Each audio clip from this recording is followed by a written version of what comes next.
And now, your First Alert 5 weather. And yes, you're looking at me. This is this morning at my apartment complex, sitting inside, feeling the apartment shake.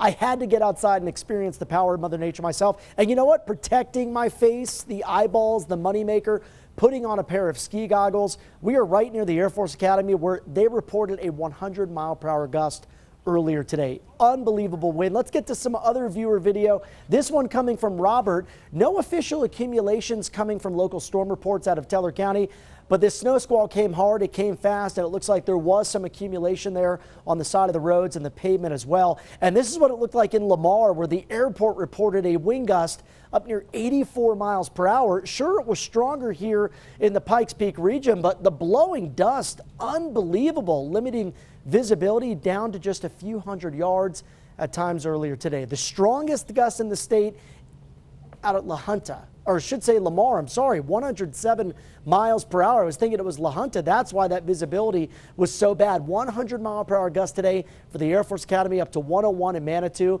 and 92 mile per hour gusts reported in two separate places here in the Springs, out at I-25 and Garden of the Gods, and the airport sensor, 92 miles per hour. That vigorous storm system has prompted severe thunderstorm warnings, major wind reports, and also tornadoes across the plains as it continues to move east. Behind it, high pressure already settling in into the Centennial State. And that's bringing some much colder temperatures and finally some weaker winds into the forecast tonight. It's cold, 26 degrees in Colorado Springs, humidity sitting at 40%.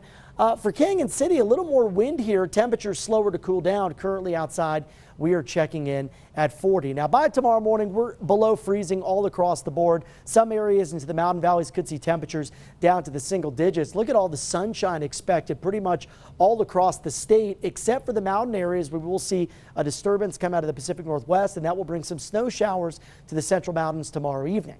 If you didn't get outside today to run and you want to do it tomorrow, it should be pretty nice. A little breezy in the afternoon hours, and those gusts of 20 to 25 will continue into the early evening hours. The winds will be coming out of the southwest, not too terribly strong, nothing like what we saw today, more typical for maybe an afternoon of what we would normally see in southern Colorado versus what we saw today. For Pueblo, gust around 10 to 20 miles per hour picking up in the early afternoon. So here's that first storm system that generally stays north of us, just not enough moisture far enough south to get that snow out of the plains. We'll see a cold front on Friday, which brings in some gusty conditions.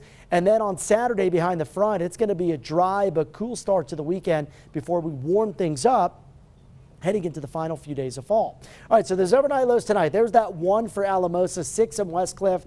We'll see a temperature around 11 in Lyman and 20 in the Springs. Highs tomorrow, they will be a little warmer in some spots than what we saw today, especially the southeast plains where those upper 50s are expected to return. Upper 40s in the Springs on Thursday. We're down a few degrees of that second cool front on Friday.